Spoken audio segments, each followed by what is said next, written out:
Correct. Awesome. Well, welcome everybody. That means there are some people that may be seeing and hearing this. Um, you guys are hopefully here to learn a little bit about NESmaker and how to start creating your own Nest games. I'm curious, is anyone here a current NESmaker user? Chime in the chat, or usually at the convention, we'd have you sort of raise your hand so we would kind of know if there are people here that are using the tool and want to see cool stuff that's going on with the new version, or if there's people who are like, what is this NESmaker thing? And we want to start from the beginning and sort of show you the tool. So if you guys can let us know where you're at with this tool, that would be awesome. That would be super helpful. And then we'll know sort of what we can talk about and what we can share, because we could honestly show you guys stuff for the next couple of hours, but we only have 1 hour. So we want to maximize the time. Anyway, I'm not seeing anybody chime in, so let me introduce myself. I'm Joe Granato, and that is Austin McKinley. Awesome. We started a project many moons ago. I found old illustrations that I'd made as a kid in 1988 for a game that I wanted to make for the Nintendo Entertainment System. And so we ended up starting a documentary project chronicling the homebrew scene and our development process of trying to make our own NES game. And the strange sort of outgrowth of that we didn't expect was we ended up making a whole bunch of in-house tools for developing your own NES game. So if you guys have ever used any tools or seen any tools like Game Maker or Unity or RPG Maker or Construct or any of these, we unintentionally created our own version of that. But the best part is it actually outputs to a real NES cartridge, yet playable on any emulator that's capable of playing any accurate NES emulator too. But the main thing is that with one button click, you can actually flash to a cartridge using a cartridge flasher created by Infinite Nest Lives. And these are only about $15, so they're not prohibitively expensive. And you can really start cranking out your own game using our tool in combination with their hardware. So let me show you guys the NESmaker interface. I'm actually working on something right now. So this, I have to share my screen, otherwise you can't see what I'm doing. So let me share this screen. This screen. There we go. Okay, so you guys should see NESmaker on the screen right now. I'm going to do this. This will make a lot more sense. Okay, so this is NESmaker, and right now I'm working on a little sort of Metroidvania style platformer, and it's not perfect yet. I'm still just sort of tweaking, but what you'll see is that I've got a whole bunch of this is a whole bunch of assets. It's an asset organizer for all the things that you would need in your game, your graphics and your sound. It's showing. Well, I'm sorry? I'm not sure the screen is showing. I don't know if anyone can see it. I can't. You can or you cannot? Cannot. Okay. Let me try sharing again. Sorry. Let me try that again. Share screen. Share this screen. Sorry about that, guys. How about now? Still I see. No. Wow. Okay. I'm showing my broadcast window. That's really bizarre. Okay. Let me just try it this way. I was trying to not do it this way. Let's do it this way, because now I can't see your comments. Okay. How about now? Still nothing. Don't see NESmaker on there. Oh, this is going to make this kind of tricky. I am doing share screen. Now some people they're saying they're seeing it. Okay, so you guys did see it. Okay, great.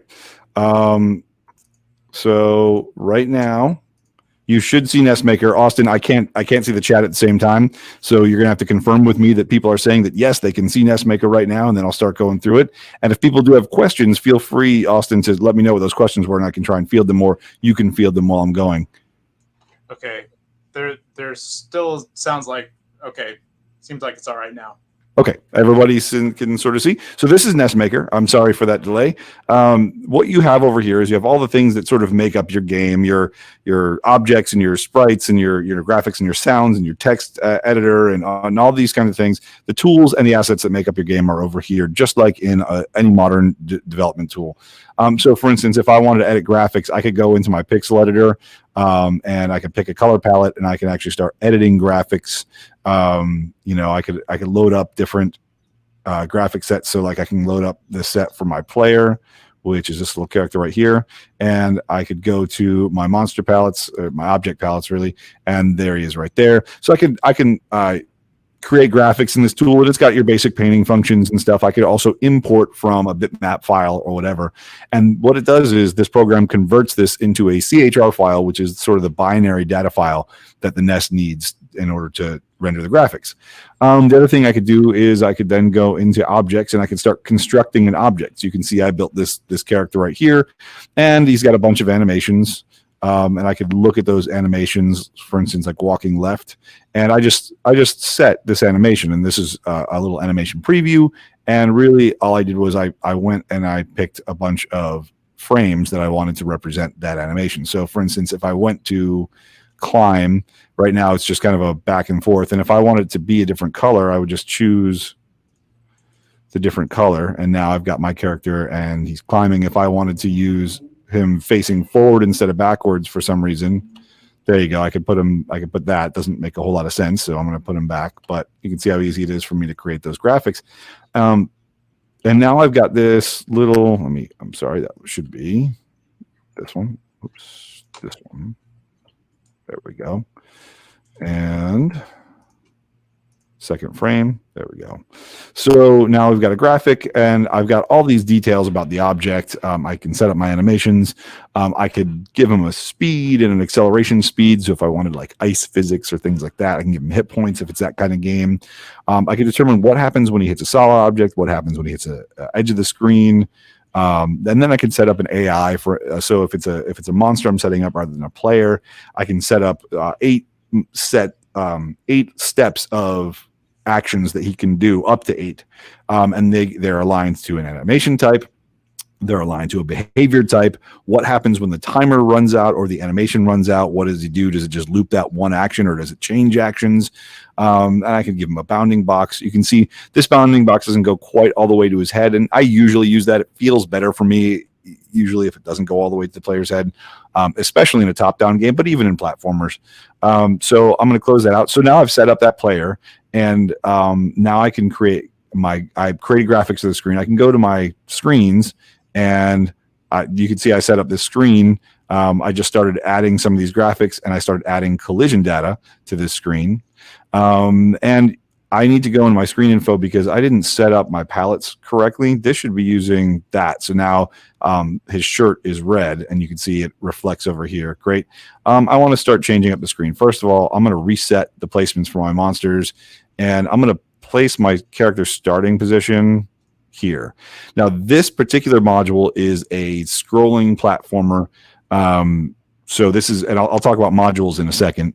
But yeah, so I've got a bunch of different asset types. I've got, if I look at my collisions, these are the types of objects that I've set up for this particular module. Every module is going to be different because every type of game is going to be different.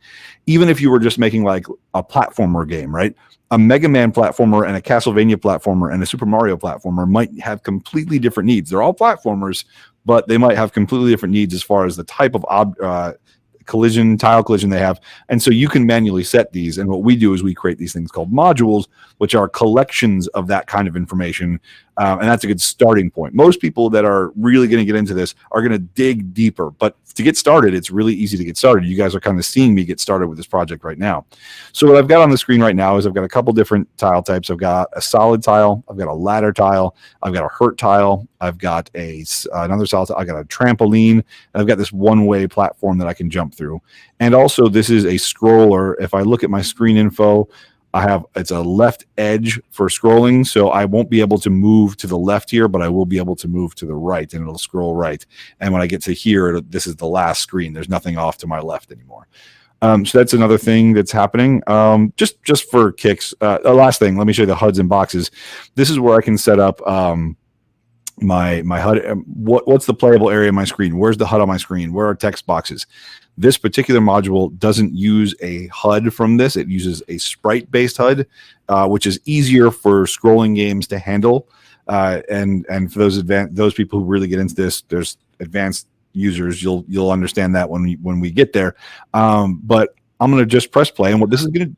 I'm sorry, Joe. There's a comment about your camera view blocking the upper left of NESmaker. I don't know if that's something you can control, but I don't think so. I'm sorry. I could actually make it narrow. Do you see my camera right now? Do you see me? I do, No? but I don't see the shared screen. So I don't. Oh, okay. So that's interesting. Sorry, guys. I don't really know what you guys are looking at, but I'll keep trying to get this in place real quick. So what I just did was I compiled the game. I assembled it. It ran all the code that changed with all those things that you just saw me do. It updated all the code, and now it assembled it. And if I press a space bar, now it's playing it what I just created in an emulator. So, and as you see, if I go over, it'll start to scroll. And this is a two-way platform of this particular module, and it's got all these tile types already set up. I've even got some monsters in there. Kind of runs like a Mario game. So one-way platform. So, and this is a solid platform. They handle differently, and this is a death. And there we go. And you can see I lost a life. I've also got projectiles in this one. So I can actually shoot that monster. But now I'm out of projectiles until I get a little ammo power up. And now I've got ammo again. And now I can shoot again. And so this right here, this is a right edge. So if I go into my overworld and I look, I can see that my screen info tells me that was a right edge, and that's why I can only move between those points. So this is just an example of a module. Also the inputs, I'm sorry, I didn't show you, but these are the inputs. So to set up an input, you would pull in an input script, and you could say, when I press the right button and I'm in the main game state, run this particular script and add it, and then when you're in that condition, it'll run. So there's a lot of things that come pre-programmed with NESmaker. There's a huge community that creates things for NESmaker. So there's more and more assets. It's not just what we create. We are the sort of starting point for you guys to get started. And what's great now is I could hit this little button right here that says Make Cart, and just with that one click, if I had my a blank cartridge and the Infinite NES Lives flasher plugged in, it would takes about 20 seconds. It would flash it to a cartridge, and I could take it and play it on real hardware. And what you did see just playing right there, that's in the emulator called Mesen, M-E-S-E-N. Also in FCEUX it plays. In most emulators that are modern emulators, these games will play fine. It does create a ROM file when you export and test it, and then you can take that file and you could. We've seen people playing it on every device you can imagine. Some of them had to be hacked. Like we saw it on a modified Switch. We saw it on Retro Pis. A lot of people are playing them on their Raspberry Pis. A lot of people just play it right there in Mesen, and there are more solutions sort of every day. But if it's a modern emulator, it should be able to play NESmaker games. So I'm going to stop sharing the screen for a minute so I can come back to you guys because I can't see this conversation. And let me come back. All right. Awesome. So that's a little bit on NESmaker. How we doing? Did you guys catch all that? Did you see that? I wasn't sure what you guys were seeing. So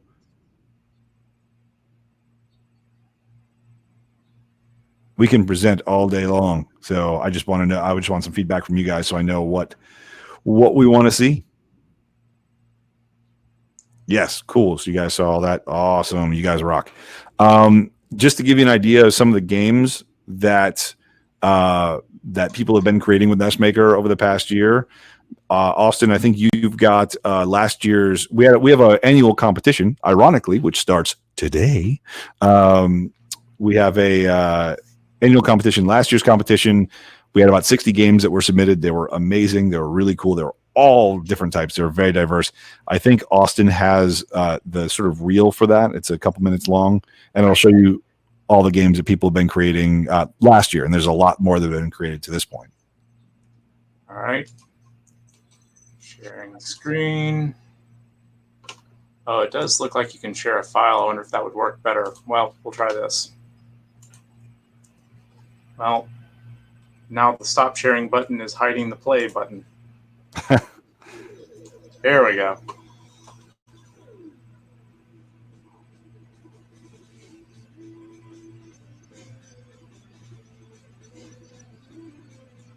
It goes pretty quick, so hopefully it's not too laggy. And so what you guys are seeing right now is these were users had 1 month to create a game, and a lot of them were newcomers. They'd never used the software before, and they dove in with the tutorials and they got involved in the community. And these are all games that were created in 1 month. So to give you an idea of what can be done if you're really into it with the software, it gets you way beyond that sort of learning curve. Volume is low. That's okay. You know, the audio is a nice little chiptune song, but I want to be here to talk to you guys. I just wanted you to sort of see and have some experience. What resources do I recommend to start with? Any forums in particular? We have our own forums. So if you are interested in using NESmaker, my advice is you grab NESmaker, you start with the tutorials. And there's going to be new tutorials posted this week because there's a new version that's dropping like today to go along with the competition. So all week we're going to be showing some new tutorials. That's where you would start. And then once you're there, and you have to do all of them, that's the only way you're going to learn the software. It's not that intuitive where you can just jump in and be like, okay, I got this. You kind of have to learn the quirks of how it works and stuff like that. But then once you do that, there's a huge community. There's a NESmakers.com. That's a forum. There's also a Facebook group that's super active, and there's a Discord channel. And the community is about a couple thousand people in size right now. I think our Facebook group is 3,500 or so active users. There's over 5,000 people around the world that are using the software right now, and we're really starting to see some games come out of it. There's a lot of games that are starting to be produced, and we're actually trying to get into being a distributor for some of these amazing games that we've seen. One of the problems with being a distributor for this, though, is you're looking at the team. The entire team is on the screen right now. There's one other guy who helps us with the front end. And by the way, this is not our full-time job. This is our passion project that we do around the rest of our lives. So we want to get into a lot more things, and it's just a matter of once NESmaker grows to the point that we can bring on more help, then we'll start to do a lot of crazy stuff. Let me show you guys now that Austin has shown you that. And if you guys have questions, please drop them in the chat. And if you have things that you want me to address, and when I come back, I'll be able to see them, and we can do some more interactive stuff. In the meantime, let me show you how NESmaker kind of works. Austin, did you just have an AC unit kick out or something? No big deal. I was just wondering. I'm hearing a big. It's gone now. All right, so let me show you real quick. I'm going to share my screen, and I see what you guys were saying with having to be sort of over to the right-hand side of the screen now that I saw what happened with Austin. So let me share this one. Okay, so you guys should see NESmaker now. Let me check and confirm. Do you guys see that? I'm going to move it into place. Just somebody confirm that you can see the screen share. Let me know. Let me know. To answer that question, yes, we are still working on Nintendo Quest. That is a beast of a project because it is a RPG, and RPGs function very fundamentally different than most of our other games, but we are still hard at work on that one. All right, so let me show you a little bit about how this works under the hood. In the meantime, I can't see your responses, but feel free to leave them if you think of something, and then when I come back, I can talk about it. So let me, here's how it actually works. Under the hood, all NES games are created with assembly language, 6502, the same way that they were created in the 80s. Under the hood, we have scripts, just like in everything else. So if you wanted to look at our physics script, here's the physics script for this particular module. And this is 6502 assembly, and opening up in Notepad++. And this could be really intimidating. Now, I want you to think about if you were making a game from scratch, you would have this much code, all of these scripts, all in just one giant text document, right? What this does is it allows us to organize the scripting in a very logical way. And most times, if you're like, I'm going to make a platform game, this physics for a platformer is going to get you 95% of the way to where you want to be. So you're not really thinking about a lot of the scripting. You're doing the more creative stuff. You're doing the more fun stuff.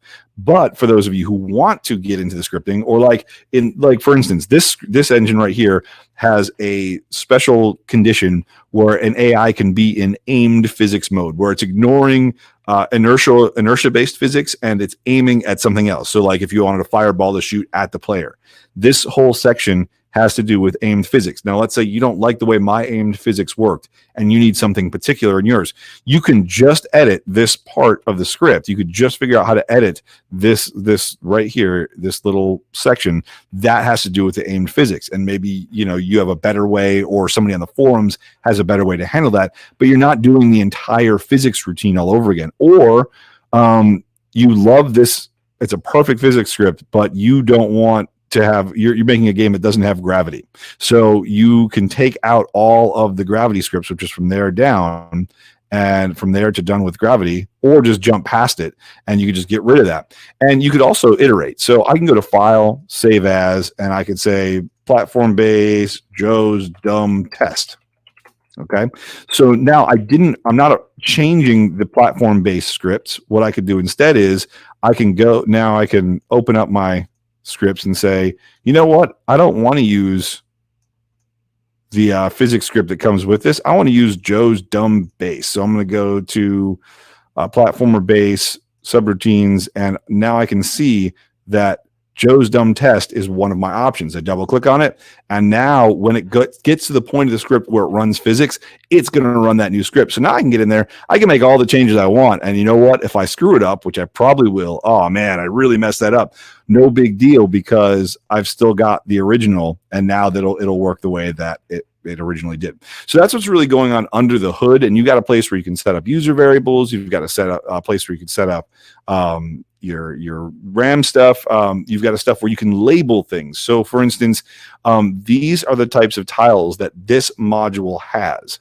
These are linked to the tile data, which is right here. So for instance, tile number 1 is solid. So in my labels, I have named tile number 1 solid, but I could give it any name that I want. And then when I'm over here in the tool and I'm looking at building a screen, and I look at the collision types, there's that name right there. And I know that when my player runs into that object, it's going to do the things in the script that were set up for tile type number 1. So it takes a little bit of time to get used to how the NES works, and then a little bit of time to figure out how the tool itself works. But we've got users as young as 7 years old creating full games with this. It's being used in a lot of academic institutions now, and we're growing with that every day. I think this fall we're going to see a lot more students using this, which is going to be awesome. I know a lot of people are, working from home and schooling from home. Even the class that I teach at Ringling College is an online only course this semester. So while people are at home, we're hoping that this can provide them an opportunity. And that's why we're trying to crank out new tutorials, new assets, new resources for you guys to build your projects. So that's a little look under the hood. I'm going to check back to see if anybody had any questions while I was going, and let me stop sharing. Okay, awesome. So let me come back over here. Can't wait for it. It's all good. Achievements Studio window left edge is a good left edge for a window. Sorry. Okay, I backed NESmaker on Kickstarter and got the hardware, but never redeemed my download for the program. Is there any way to look up my code via Kickstarter? Just shoot us an email. If you got it on Kickstarter and if you got your flasher, then we definitely have all your information. So all you have to do is send us an email, and we've already reserved you a code. I just have to look it up and I can send it to you. No problem. That's easy. Submit a ticket through the website, and yep, that's a perfect way to do it. Is it too early to ask if someone has worked on a twin stick module, Smash TV, control a character with one D-pad and aim and shoot with the other D-pad? Honestly, no one has done that yet, but especially with this new update, somebody absolutely could do that. Let me show you real quick. That's a great question. That's the kind of stuff that I can't wait to start seeing people do. NESmaker, to be clear, NESmaker can do anything that the NES can do. I always say this to people. People ask, well, can NESmaker do this? And that question is always kind of weird. It's kind of like, hey, can this marker make a photorealistic portrait? you're kind of asking the wrong question. It's not really up to the marker, right? It's really up to the user of the marker. The marker is just a tool. NESmaker is a giant asset organizer in which you get a whole bunch of module assets that you can put together in different ways, and you can create your own. So you can, anything that can be spit out into the format that NES can read, NESmaker is capable of doing. There are certain things it's going to do better or easier because we've aligned the data in a certain way, but you could run a complete program from there just from scratch in a text document and it would work fine. And that's exactly the kind of things that I want to start to see people doing, like, oh wow, I really wish I had a game that could work like this obscure game. And you absolutely can. I'll show you real quick how you could do. Have professional developers that are just using it as an asset or as an organizer and creating their whole game engine in that environment. Right. So if I show you guys this, okay, hopefully you guys can see. So what we have here, if I go into my input editor, right, I'd be in my main game because I'd want to be controlling my main game. I could say that I want certain things to be controlled with controller number 1. And you can even see I've got controller 1, controller 2. All of these are controls for controller 1 because it's for a one-player game that only uses one control. But if I said, if I press the B button, I want to control the player as well, and I want that to do simple scroll left, you can see what happened. Now it says controller 2. So when I'm pressing the B on controller 1, it's doing this, and when I'm pressing the B on controller 2, it's doing this. That's basically how you would do it. I mean, that assumes that you can write the scripts, or you can work with somebody to write the scripts that will actually function it. But it's that easy to control what happens with controller 1 or controller 2 just by toggling this button. So we haven't had anybody do that yet, but that'd be really cool to see. I'd love to see something like that. And let's see, is there any sort of uplink discount for a license key? We are bottomed out where we are at licenses are $36. That is what we have come up with over the last, before we started for about a year, we did a lot of R&D. How can we maintain this? How can we keep it going and keep sustaining it and keep growing it?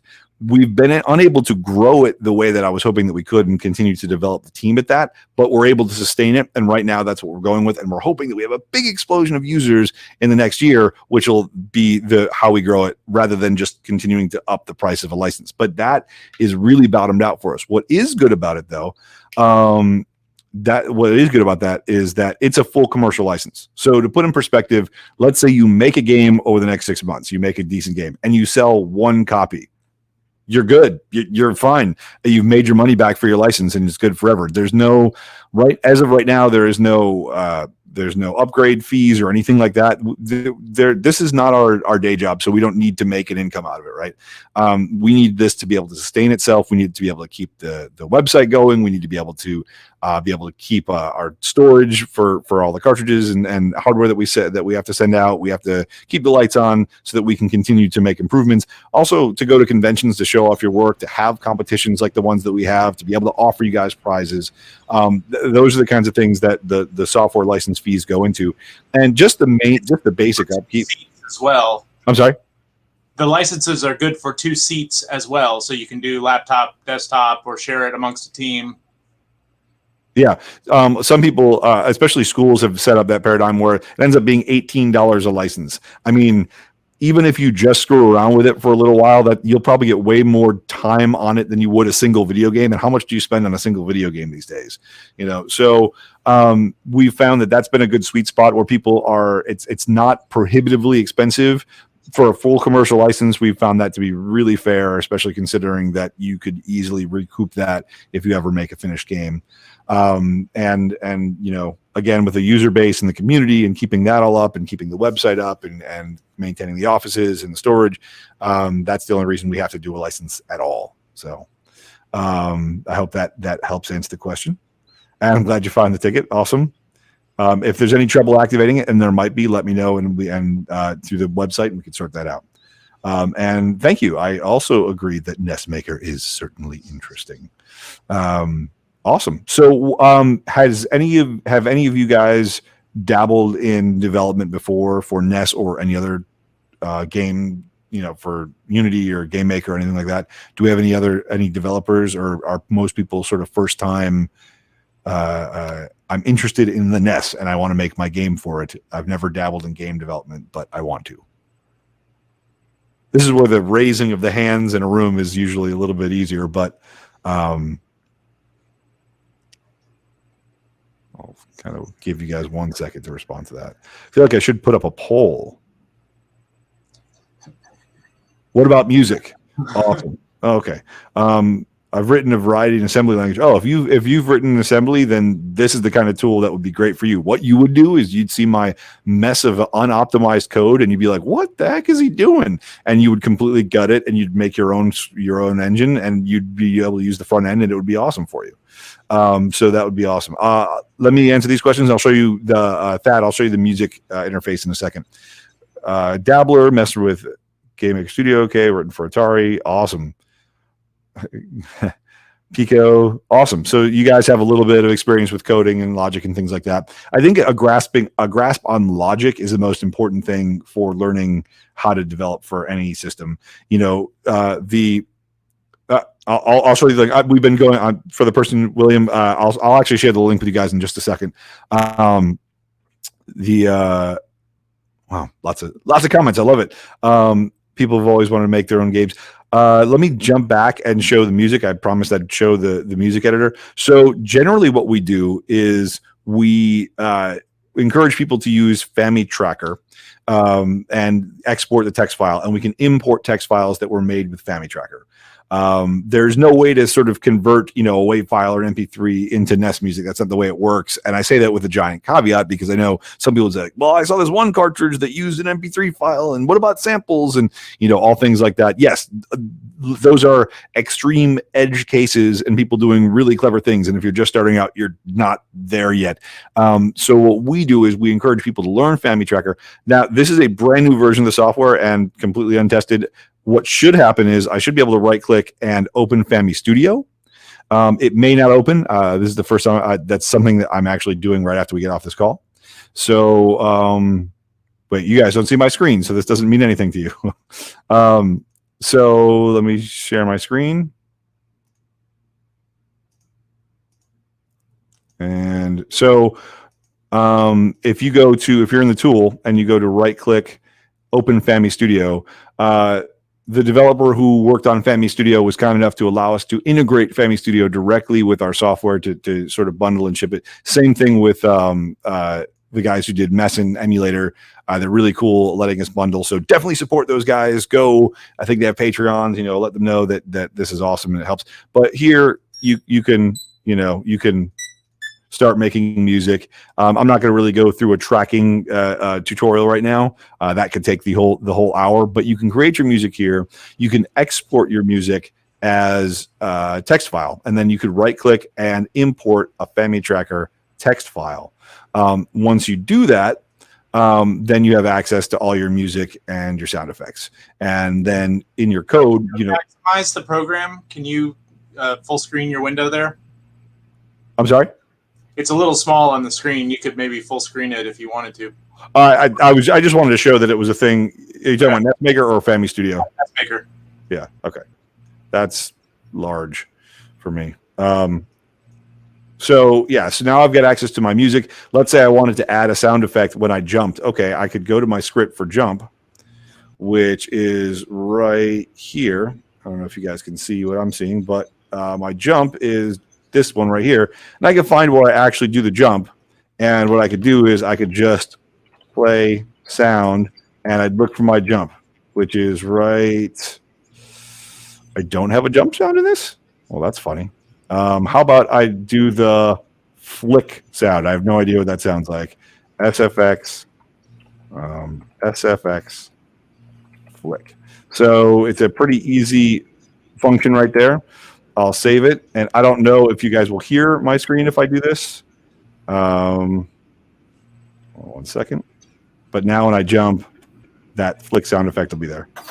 Do you hear that? It's kind of hilarious. Sounds like I'm a machine from the future jumping. Anyway, but that's how easy it is to add sounds. I'm going to get rid of it real quick. So good question. And let me. Wow, did you? I thought I was sharing my screen that whole time. I'm sorry. Sorry. Okay, I'll do that again. Okay, so what I was showing you is that right now there's no sound for jump. So I'll play it, and you'll see I'm jumping around, and it doesn't make any sound at all, right? Silent. Okay, it also doesn't play any music. I'm going to add the sound effect first. So what I'll do is these are my sound effects that I've got loaded right now. I just want to sound, right click, import family tracker text. And I imported this one, and I've got a bunch of sounds here. So I'm going to go to my jump script, which is right here. And I'm going to look for the place where I do the jump right here. And this just takes a little bit of getting to know the module. There's no way to drag and drop jump sound effects because there's just too many places you might want to put them. But once you sort of learn where to put certain sound effects, there's very common places like when you shoot, when you jump, when you land, when you once you kind of learn where those places are, it's not that much coding. And to code it, it's really easy. Play sound. And what sound do I want to play? I want to play thump. Let's do that. SFX thump. So just name it exactly like this is, and then I'm going to save it. And now when I jump, you'll see that it plays the thump. To add music, it's even easier. Sound effects are, again, a little bit weird because it's so particular where you might want to put them. It's different game to game. I don't know if you guys can hear that, but he goes, pew.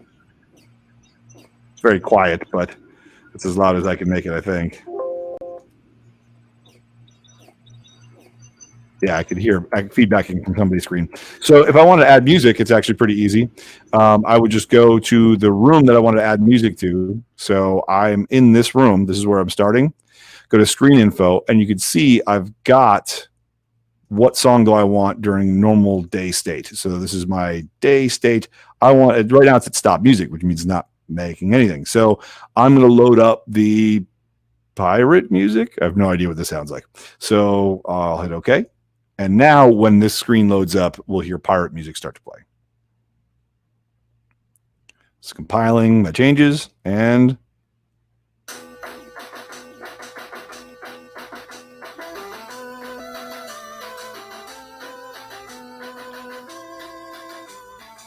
so you get the idea. I'm going to stop sharing.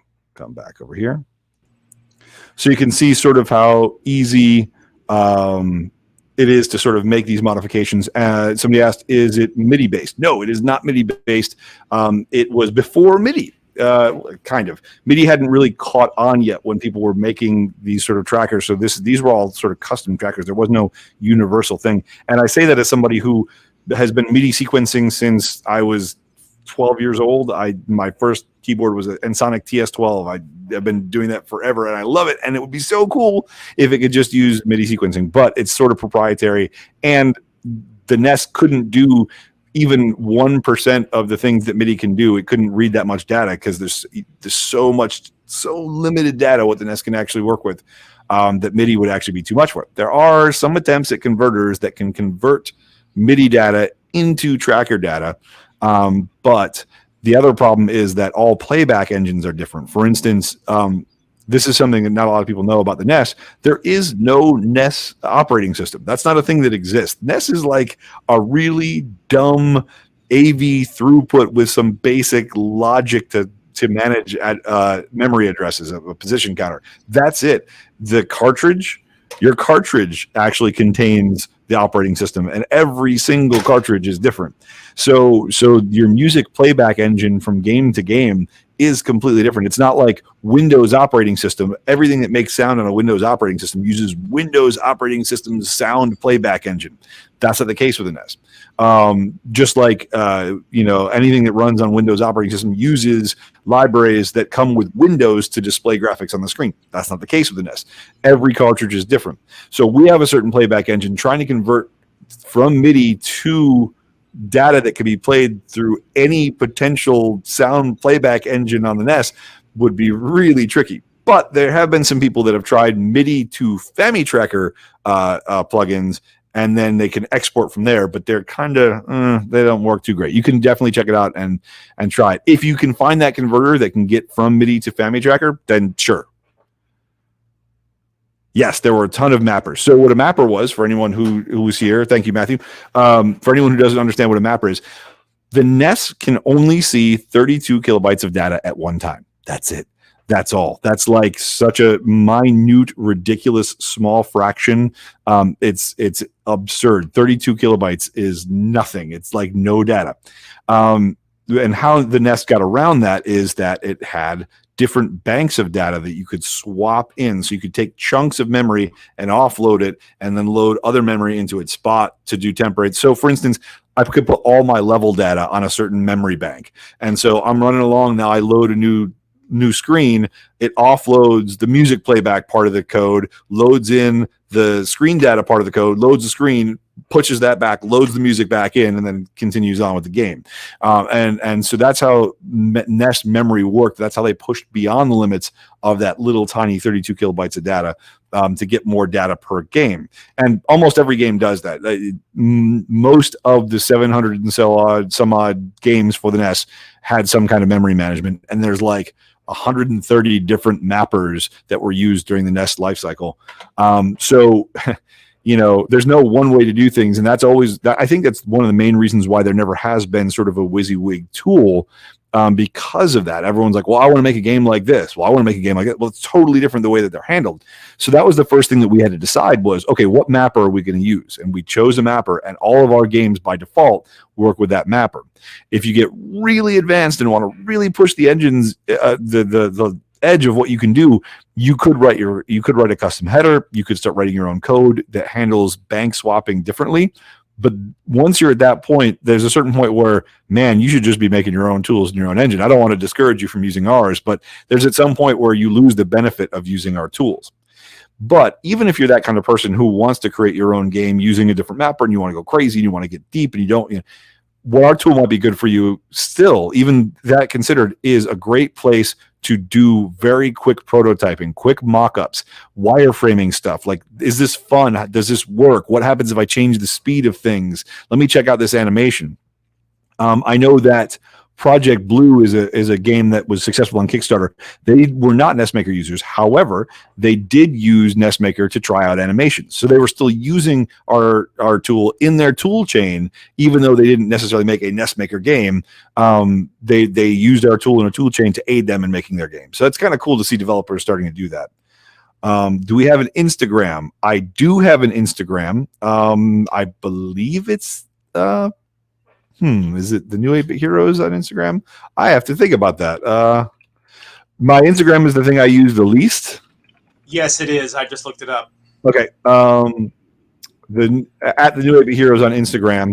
We're going to be getting more into using Instagram over the next month. But man, like I said, this is the team. We're sort of overwhelmed. So we try and keep track of like 10 different email accounts, Facebook group, our own page, the forums, our Twitter, Instagram, YouTube, Vimeo.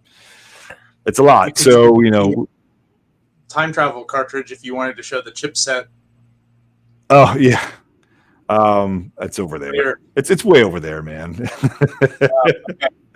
Okay. So we should probably talk about the contest some as well. Yeah, we got about 15 minutes, I think, right? This goes till 3 or 3:30. I think it goes till 3.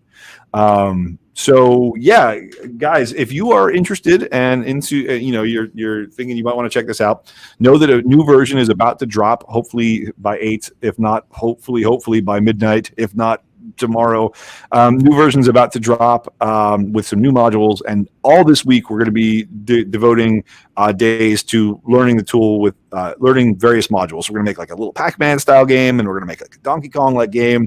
We're going to make like a Super Mario 1 left to right side scroller. We're going to just sort of show you guys how to do the basics and let you guys go nuts. And then there's a month-long competition for Bite Off. We've got some great judges. I can't talk too much about this stuff because the reveal isn't actually until 8 o'clock tonight. So I don't want to talk to you guys about the theme or anything like that right now, but it's really, really trying to encourage new developers, because last year there was a lot of people who wondered and thought, well, I'm not going to win because I'm new. I've never made a game before or whatever.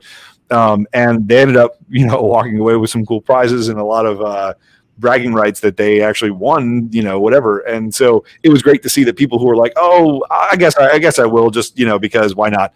So if you've ever had a good idea for a NES game, it might take you a lot longer than a month to really get your feet wet to that degree where you're making your magnum opus, but that doesn't mean you can't come up with a really creative, fun idea for this competition, which would teach you a lot of the skills that you would need to then go ahead and make your vision. And that's sort of what Bite Off the competition is about. It's about building our community, getting you guys connected with other developers, learning how the tool works with like an end goal in mind that's not some hypothetical, maybe 8 months from now I'll have a finished game. No, in a month you have to finish the game in a month. It's just a demo, it's just a proof of concept, but it'll hopefully get people thinking about, oh cool, now I get how this works, now I get how to do that. I'm going to build my own script library. Oh, I'm going to start collecting stuff from the forums. Oh, I'm going to make my graphics for my game, and then that way you guys have a springboard to make your games, because that's what the whole thing is about, is seeing this console stay alive, seeing new generations of developers seeing this as a legitimate output for their creativity, not just like some retro console that's outdated and just is a throwback, but new experiences for the console, and it's a legitimate output for them. So that's a little bit about the contest. Austin, did you want to add anything about it? No, that pretty much covers it. For anybody who wants to check out the website. Yeah, what's the significance of the reveal date? Significance of the reveal date? Oh, you mean today? The day and the time. Yeah. Yeah. So the reason that we are launching the reveal today is August 8th, otherwise known as 8/8, and at 8 p.m. we will launch our next 8-bit competition. It is also yes, that is right, Josh. I was just about to say, it is the 2-year anniversary to the hour of the release of the first release of NESmaker, first public release. That was on August 8th of 2018 at 8 p.m. So I think it was 8:08 p.m. actually, and 8 seconds. But yeah, so yeah, we're really excited to see what people. We've got some really cool judges this year. We've got some interesting prizes that are a little bit different from last year, but I think they're kind of specific to every category. So I think that's exciting. The announcement will be a live video, not unlike this, so people can comment in real time. Yep. We can all watch it together. Yep. Tonight at 8 o'clock will be the premiere is live. If you go to the website right now and go to the Bite Off 2020 site, you'll see the video. If you click on it, it'll say 6 hours left till this video premiere, and you can set a reminder so you can jump to it. And there's going to be a chat just like here that's going along while the video is premiering. And just so you know, we get really ridiculous and cheesy with these. Like, we really show how immature we still are. That's the whole point of those things. If it's the dumber it is, the more you roll your eyes at it, the better job we've done. So just be prepared for that. Yeah. Anybody else want to see anything else? We could give an example with the DeLorean video. Sure. This is the original pitch video for NESmaker. Austin has it queued up here. All right, let's see.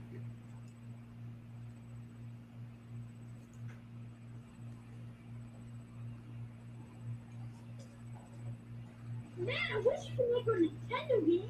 Yeah, our game would be totally wicked.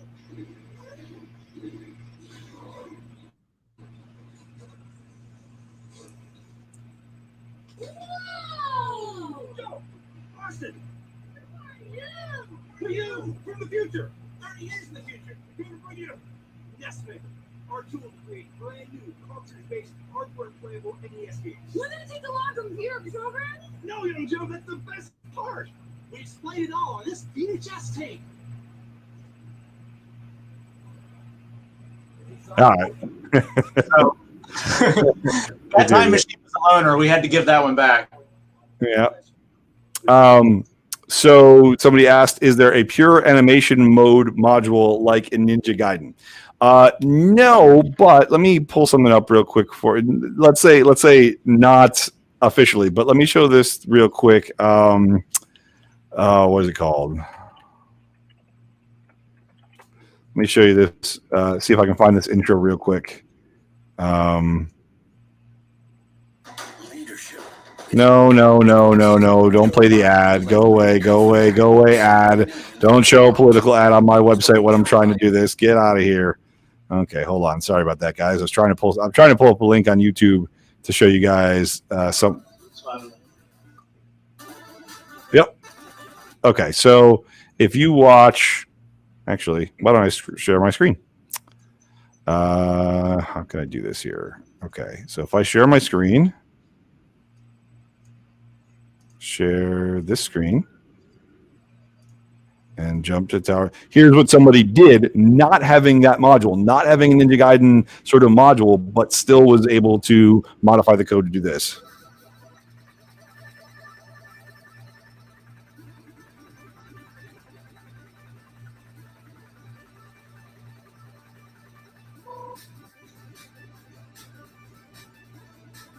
That's funny. That's the Tower of Turmoil music.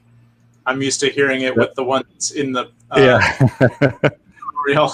So the short answer is, can NESmaker do? And I revert back to the comment before. NESmaker can do anything NES can do. So yes, NESmaker can do Ninja Gaiden type cutscenes.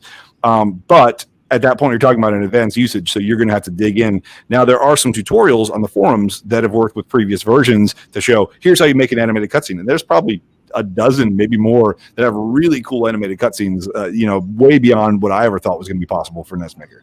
So yes, it does exist. There's not a single click button that says, make my animated sequence or anything like that. There's no module. But if that's what you're interested in, you can definitely do that with the software, for sure. And if you're smart enough to figure out doing pixel art animations, you're smart enough to figure out how to put it into the game. That's a good point.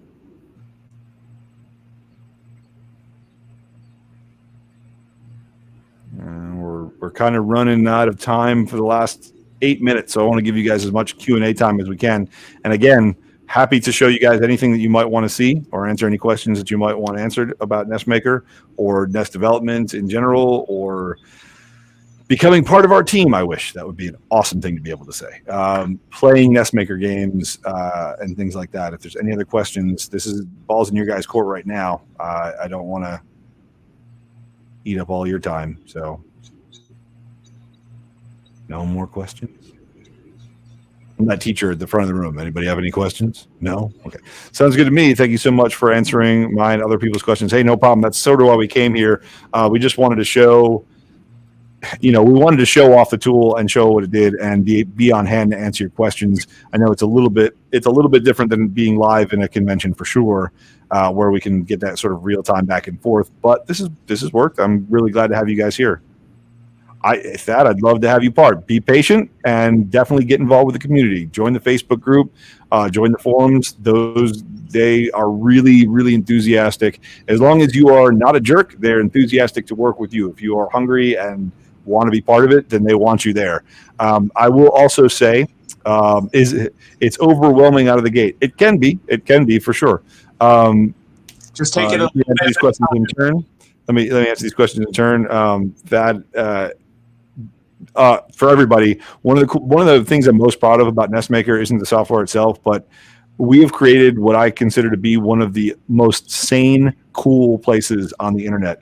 There's no trolls, there's no jerks. The community doesn't stand for it, and immediately they're ejected. And I would say in 3 years that we've had those forums open, or the Facebook group open, we've had to eject 2 people in 3 years. I mean, it's been a super, super productive place, and everyone is there for the same purpose, and that's to help each other make cooler NES games. Matthew, as far as Irq Scanline Interrupts. So that is a mapper conditional thing. So the mapper that we use by default does not have Irq Scanline Interrupts. However, that being said, Paul from Infinite NES Lives is working on a version of Mapper 30 that does do Irq Scanline Interrupts. Number 2, people, if you don't know, what would that allow you to do? Irq Scanline Interrupt will basically allow you to count scan lines. So it'll know when you've reached the end of the scan line so that you could do something there. And that's a way to do like parallax scrolling, because you could have before that point, be scrolled to a certain amount, and then at that point be scrolled to a certain amount, and then after that point, so you can get that sort of parallaxing look. There's a million reasons why you might use parallax scrolling. The other thing that I would say is with Irq Scanline Interrupts, there are people who have found all kinds of ways around it. The best example I could think of is dimension shift. If you look up dimension shift on YouTube, you can see they've got awesome scan line counting going on for they have some of the most amazing parallax scrolling I saw on the NES ever in a NESmaker game. Now they've done a lot of work under the hood, and they actually hijack the way that NES times samples, and that's how they ended up doing it natively. The other thing is, don't forget what I said, anything that can be done on the NES could be done through NESmaker. You might lose some front end functionality, but there's no reason you couldn't make this pivot this to be used by a different mapper, in which case you could. So it's not whether NESmaker can do scan line counting. That's kind of the wrong question. There's no default scan line counting for mapper 30, which is what NESmaker creates for by default, but there's definitely ways that you can get around that if you get into that advanced usage. If you are to the point where you're going to start implementing that, then you probably have to be in an advanced state of usage anyway. So hopefully that's a good explanation. Is it it's overwhelming out of the gate? It can be, and we're trying to make it easier and easier. What's the max potential of mapper 30 for NESmaker? Any limitations? Do you mean size? 512 kilobytes are every game that's made with NESmaker out by default exports at 512 kilobytes. That's also 512 game screens. That's a ton. That's significantly larger than the original Legend of Zelda. For context, I mean, that's a big game. Mystic Searches, which you see the map behind me, that's the overworld for the map. We have, I think, 17 song files in the game, lots of NPC dialogue, and 512 game screens plus special screens and cutscenes and stuff like that. So you can make a fairly large game, and you could always push that past it if you're really good at programming and you get into hardware development and stuff like that. So we always get in trouble when we talk about limitations, because there's so many things that we've thought, yeah, we'll never see anything like this happen, and then a week later one of our users finds a way. So people are constantly pushing the limitations of this medium. Yep. Good questions, guys. Thank you guys so much for hanging. Yeah. It has been awesome. Looks like we had about 50 people that came through too. So I hope people are getting enough information and saw enough of the tool. Is YouTube channel the same as well? The New 8-Bit Heroes is the YouTube channel. Yep. And you can find all that stuff. If you go to the new8bitheroes.com, you can find links to everything that you need there. And that's still under maintenance, because we've got a new version that we were just piloting. We did kind of a public beta. Now we're launching into the competition. There's going to be an update to that version that's going to drop in the next 24 to 48 hours, probably today. Fingers crossed. We were up all night trying to fix one major bug with the licensing server. So should be good now. Now it's just a matter of me. I'm here instead of doing that. So will this segment be on YouTube? Not through us, because I didn't record it. But if anyone did record it, if anyone's listening, you're more than welcome to put it up. I have no problem with it being on YouTube. But we try and put a lot of stuff on YouTube. We're actually filmmakers by profession. That's sort of what we do. So thank you. This looks like a cool asset manager. Yeah, we think so. And if that's all you use it for, like if somebody writes all their own code and uses this for their graphics and to manage their scripts, great. That's awesome. I have no problem with that. I think it's pipeline than it was when we started, and that was sort of the goal of this. It began as an asset manager and sort of became a maker tool. But yeah, it was about saving steps in trying to wireframe and playtest NES games. Eric, it won't help you with the coding part, but it might help you with the logic part. So if that helps, there's no direct translation from Python to ASM, but it'll be like, oh, that's how you do that thing. That's how I can do a loop in ASM. Cool. Well, if you know that you need to do a loop, then you learn how to do a loop. Like, oh, I need to know how to get an absolute value. Oh, this is how you do it in 6502. Great, I get it. But if you didn't know that what you needed was an absolute value, that's where the problem is. You can learn the front end. assembly language is easy. There's only like 52 things you can do with the whole software. It's also learning how it interfaces with the nest. That's confusing, and that's another thing that our tool has done. That's the part you don't have to think about too much because the core modules that come with it have already done that part. Now you get to do the creative part. Anyway, I think that's we're getting right around the time. I don't know if this automatically ends or if we end or somebody comes in and says thanks for coming, or I don't know what the. I'm glad to stay here and talk for a couple minutes, but I don't know what the protocol is. I don't know if it automatically stops the broadcast. Yeah, I imagine they don't need the room for another presentation. We have to clear it out for the other guy that's coming. Yeah. Well, I hope I see you guys all today at 8 p.m. Eastern Standard Time to check out the YouTube video for this year's competition reveal. It's really dumb. Not the theme, but the video itself. Giant overtime warning. Okay, so I don't know if we're supposed to stop it or if maybe it's just letting you guys know that you got to leave. I don't know how this works. Awesome. Well, it's been awesome, guys. It's 3:00. I know you guys have other things to go see as well. But feel free to jump on any of our social media, Facebook, Twitter, Instagram. Jump on our website. That's the best place. And just get in touch, find out more information. Glad to show you more, glad to share more, however we can, whatever works for you. So you guys rock. Thank you guys so much. And we will hopefully some of you guys will be joining us for this year's competition and learning and starting to create your nest game. That would be awesome.